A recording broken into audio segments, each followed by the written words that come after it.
नमस्कार बंधुरा आज আমি চলে এসেছি আরেকটা অন্যরকম একটা রেসিপি নিয়ে।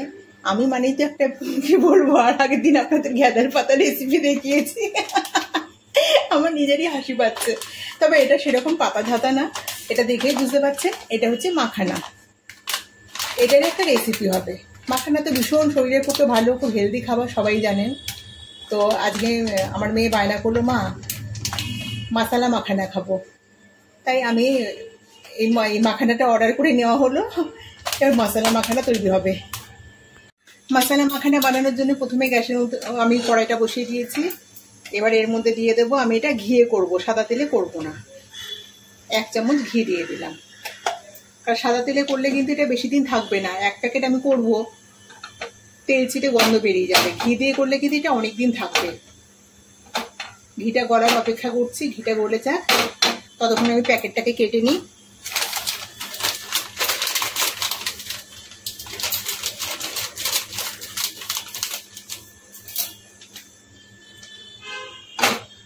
ঘি গলে গেছে, পুরো কড়াইয়ের মধ্যে ছড়িয়ে দিচ্ছি ঘিটাকে। গ্যাসটাকে একদম লো করে দিয়েছি, সবগুলোকে দিয়ে দিলাম।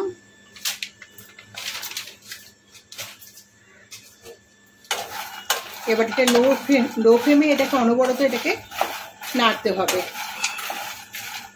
যতক্ষণ না এটা একটু হালকা হালকা লাল লাল হয়ে যায়। এটার মধ্যে আবার কি একটা রয়েছে, ও যখন ওটা প্রসেসিং করে তখন এই দানাটা, খোলাটা, আমি ভাবলাম কি রে বাবা, এটা প্যাকেট খাবারেও নোংরা।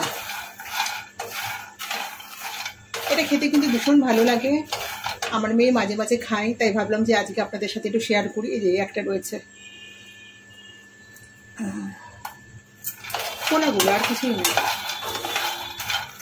বাড়িতে ছোট বাচ্চা থাকলে তো এই সমস্ত খাবারগুলো খায়, বাচ্চাদেরই বেশি। এটা হেলদি খাবার, যারা ডায়েট করে তারাও খায়, সবাই খেতে পারে, কিন্তু বাচ্চা কাচ্চা এগুলো বেশি বায়না করে খাওয়ার জন্য। এটা হালকা একটু যখন লাল লাল হবে ততক্ষণ আমি এটাকে হালকা হাতে নাড়তে থাকবো, আর একটা করে আমি ফেলতে থাকবো। বন্ধুরা তোমরা এখন লাইক দিচ্ছ না, প্লিজ বন্ধুরা একটা করে লাইক দিও। ভিডিওতে লাইক না দিলে কিন্তু একদমই ভালো লাগে না, নাকি আমার ভিডিও তোমাদের পছন্দ হচ্ছে না সেজন্য লাইক দিচ্ছ না। লাল লাল করে, যে একদম লাল লাল হয়ে গেছে। এটা কিন্তু গ্যাসটাকে একদম মানে লোতে রেখে, গ্যাসের আঁচটাকে আমার কিন্তু 5 থেকে 7 মিনিট সময় লেগেছে।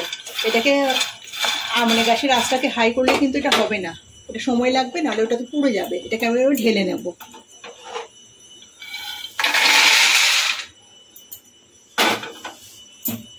আবার এই কড়াইয়ের মধ্যেই দিয়ে দেবো আবারও 1 চামচ মতো ঘি। ঘিটা গলুক।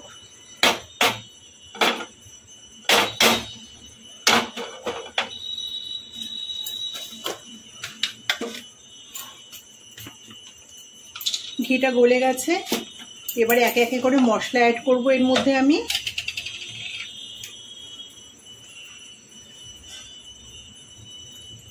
লঙ্কার গুঁড়ো দিলাম,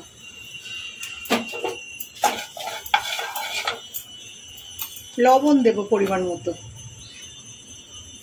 অনেকগুলো মাখানা তো লবণটা একটু বেশি দিলাম।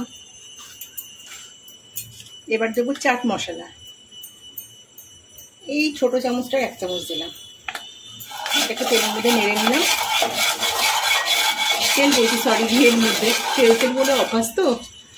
এবার এটাকে ঢেলে দিলাম। এবার অনবরত এটাকে নাড়তে হবে, যাতে সবকটা মাখানোর মধ্যে মশলাটা পুরো মেখে যায়। আর একটা জিনিস আপনাদের আমার দেখানো হলো না, কারণ মাখানাটা যখন ভেজে আমি নামালাম তখন কিন্তু একটা মাখানাকে যদি আপনারা চেপে ধরেন তাহলে কিন্তু ওটা মরমর করে ভেঙে যায়, তখনই বুঝতে হবে যে এটা ভাজা হয়ে গেছে। এত গরম করছে না, সব কিছু মিস্টেক হয়ে যাচ্ছে গরমের চোটে। আবারও এটা 2-3 মিনিট সময় ধরে একে ভালোভাবে নাড়তে হবে। আমি 2 মিনিট বললাম, 2 মিনিটের বেশি সময় লেগেছে আমার এটাকে ভালো করে নাড়তে। এটা আমার রেডি হয়ে গেছে। আমার মশলা মাখানো একদম রেডি। এবার আমি এটাকে গ্যাসটাকে অফ করে দিলাম। এবার এটা জায়গার মধ্যে ঢেলে নেবো, ঠান্ডা করতে দেবো। ঠান্ডা করে তারপরে এতটা তো খাবে না, বাকিটা আমি কৌটো করে রেখে দেবো। এটা কিন্তু বহুদিন থাকে, সেজন্য আমি ঘি দিয়ে করলাম। সাদা তেল দিয়ে করলে একটা তেলচিটে গন্ধ বেরিয়ে যেত। রেসিপিটা কেমন লাগলো অবশ্যই কমেন্টে জানাবেন। আর বন্ধুরা একটা করে লাইক দেবেন প্লিজ। বন্ধুরা আপনারা লাইক দিচ্ছেন না, লাইক না দিলে আমার খুব দুঃখ লাগে। আর রেসিপিটা ভালো লেগে থাকলে কিন্তু অবশ্যই আপনারা, যে সমস্ত বন্ধুরা এখনও চ্যানেলটাকে সাবস্ক্রাইব করেননি, তারা কিন্তু অবশ্যই চ্যানেলটাকে সাবস্ক্রাইব করবেন।